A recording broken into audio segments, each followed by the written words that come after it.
this is TJR, and well, 2016 has come to a close now, and it's around this time when people like me are supposed to kind of do their top 10 lists, best albums of the year.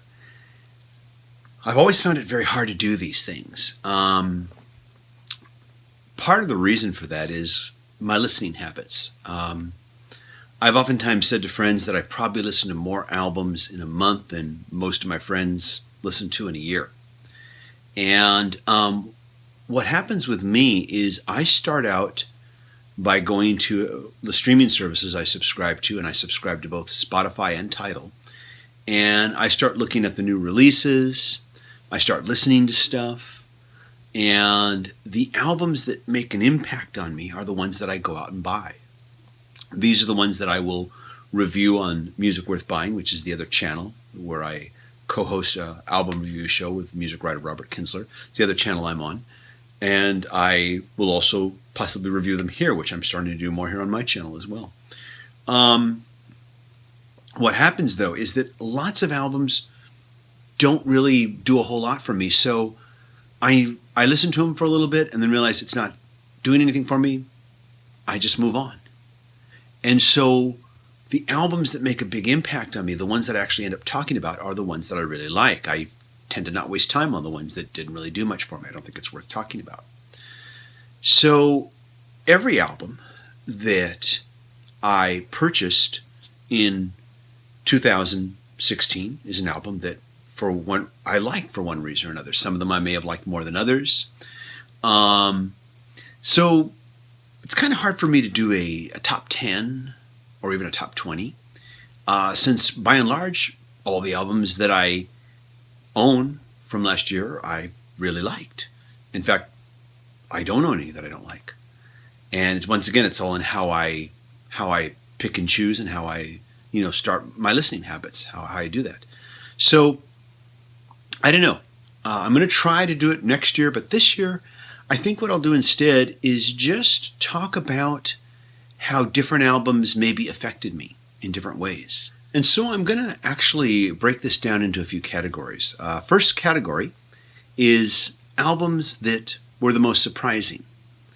Now, the first two albums I'm going to talk about in this category surprised me because these were artists that I had listened to in the past, had liked their previous work, and I was expecting just another good, solid album from them, but I wasn't expecting to be totally blown away. And so those two albums that I want to talk about right now are Norah Jones, Daybreak, and The Pretty Reckless, Who You Sellin' For. Once again, both these artists I've liked all of Norah Jones's back catalog. I expected just a good, solid album. I really liked the last album I heard by The Pretty Reckless. Expected more of the same. But in each case, I was not just kind of knocked out, I was really knocked out. This ended up, for me, being Norah Jones's most exciting album, and I would say the best album of her career so far. With The Pretty Reckless also, I was expecting another good, solid rock album, but instead I was knocked out by just how far this band stretched their boundaries, yet still stay true to who they are. So these albums surprised me for that reason. Now, another album that really surprised me was Here by Alicia Keys. And when her first album came out, I heard a lot of promise. But then I became disinterested in what followed. And then this album comes out, and all that promise from that first album is fulfilled here in this album. And absolutely solid album from her as well. Now, the next album that really surprised me was Balua by John Paul White. Now, the reason why this album was such a surprise is I didn't know that the other half of the Civil Wars had put out even a first solo album, much less a second one. So this really kind of just surprised the heck out of me. I initially discovered this album while, once again, just kind of scrolling through new releases on Tidal, seeing this artwork for the cover and thinking, oh, this art looks pretty nice. Let's find out who this is. Let's find out what this is. Started listening to it. This is an amazingly haunting acoustic album. And for an acoustic album, it really rocks. And yet, didn't realize at first this was John Paul White. So yeah, stellar album, wonderful. I think the next album that really surprised me, lastly, I'm going to mention here, is Lemonade by Beyonce. This was a surprise to me because I never really expect anything from Beyonce beyond maybe an enjoyable dance track from time to time. And here she stretches out creatively and comes out with this incredibly artistic album. And so, yeah, I was very surprised and blown away by it. And this is the first Beyonce album that I've ever gone out and bought, and really enjoyed this one. And so those are the albums that surprised me, for one reason or another. Now, the next category I want to talk about is the albums that really stunned me. And so these are the albums that really stunned me. And I guess what I mean by stunned me is they just really rocked my world. And so first, from the previous category, making a second appearance, is the Prairie Reckless, Who You Sellin' For. Damn if this album just didn't rock my world. And yet it went into a lot of other places too as well, which I've already mentioned. The second album that really just stunned the crap out of me was Emily's D+Evolution, or D+Evolution. I'm still not really sure how I'm supposed to, pronounce this title here. But this is from Esperanza Spalding. I really liked her last album, Radio. And I think this album knocked me out equally, but in a different way. Radio was a lot more, they're both, she's a jazz artist, but Radio was a lot more R&B influenced. This album was a lot more rock influenced, and it just kicked my butt. Yeah, another great rocker. The third album that really just rocked my world and just absolutely stunned me was Loud Hailer by Jeff Beck. This very politically nuanced album just rocks. I mean, whether or not you are into the political statements or not, you cannot get away from just how well this album just rocks you. And he collaborated on this album with vocalist Rosie Bones and guitarist Carmen Vandenberg of the London band Bones. And it was a great collaboration, I think, and has produced some very exciting rock and roll. Now up next is the category that I'm going to call Album That Disappointed But Then Grew on Me. And there's only one album in that category, and it's one of my biggest musical influences in my entire life. Elton John, A Wonderful Crazy Night. Now, I'm a huge fan of Elton, and he's had an enormous impact on me. But I'll be honest, when I first heard this album, I was very disappointed. Didn't care for much of it at all. And I listened to it a number of times, and then walked away from it and figured I'm probably not going to pick this up. I'm probably not going to talk about it. For some reason, I came back a few weeks later and listened again, and all of a sudden it made a completely different impact on me. And it just goes to show, sometimes you need to hear music differently at a different time, and it's going to impact you differently in your life. And certainly I've experienced that over the decades, as music that I didn't like at one point in my life, I ended up liking at another point in my life. And so luckily I didn't have to wait decades, but after waiting a little while, this album, I realized, hey, I'm actually liking this a whole lot more.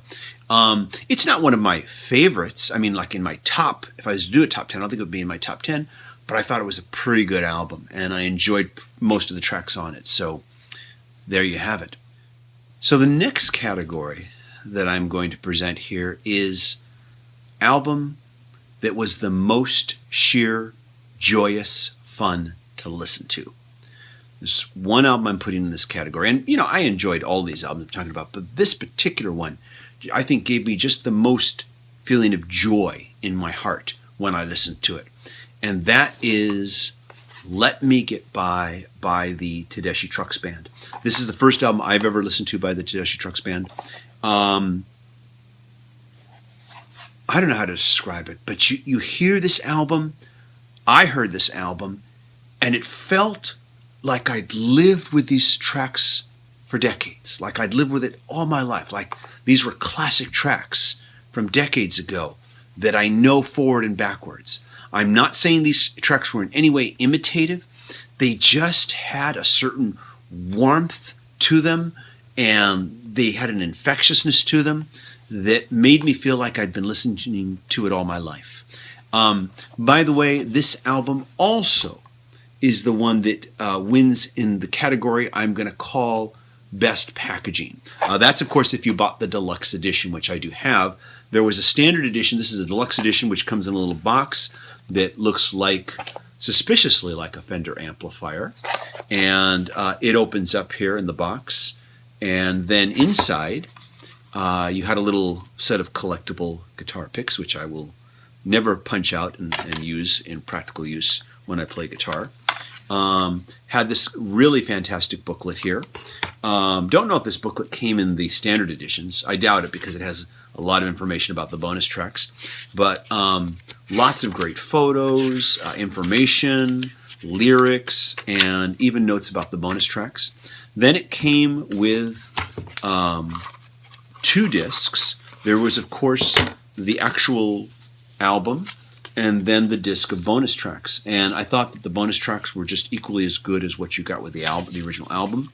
And so very outstanding. But yeah, very nice little box package here, I thought.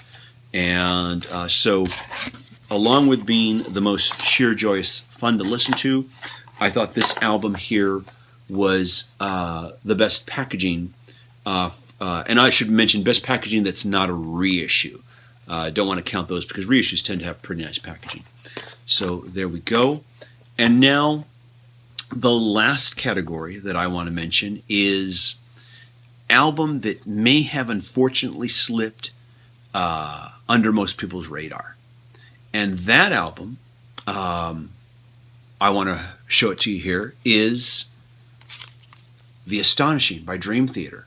And once again, another discovery for me. This is my first album by Dream Theater. I have, of course, known about Dream Theater. I have, heard some of their work, but this album was kind of has been my starting point for them, and was really kind of knocked out by this album too. Also very nicely packaged with a tremendously nice booklet stapled inside. It's a 2 CD album. It's a concept album, a rock opera musical, however you want to call it. Heavily classically influenced, hard rock metal, and deals with a science fiction dystopian future kind of story. The album I would most kind of compare this to is that if you were a fan of Hamilton from 2015, and who isn't? This was pretty effing astounding, in my opinion. But if you were a fan of Hamilton, I think you're going to get a lot of enjoyment out of The Astonishing here by Dream Theater. And granted, The Astonishing is not maybe as, how shall I say, literary as Hamilton in that respect, but I think musically just as impressive and a whole lot of fun too as well. So these are the albums that I think made the most impact on me in one way or another. There were a lot of other albums I listened to that I thought were really good, but I'm just kind of going on this with this theme of how they impacted me, and I've created these categories. Hope you like that. At any rate, though, maybe I'll do things different in 2017. Maybe I will pay more attention to what I didn't like and keep notes on that. And maybe I'll pay more attention on what disappointed me, because there are artists who I like that maybe they come out with an album that just doesn't do much for me that particular year, so I just ignore it, pretend like it didn't happen. And maybe I'll keep better notes on that, and maybe in the end of 2017 I will do an actual list, best of and worst of. I don't know. That seems to be what everybody does. I've always had difficulty with that, but maybe that's what I'll do. At any rate, though, these are the albums that I feel made the biggest impact on me during 2016, and I would love to hear what albums impacted you, or if you just want to tell me your top 5 or your top 10, maybe your bottom 5 or bottom 10. Be curious to read all of that. And anyways, though, everybody, I want to wish you a very safe, a very healthy, and very prosperous new year in 2017. Take care, everybody. Bye-bye.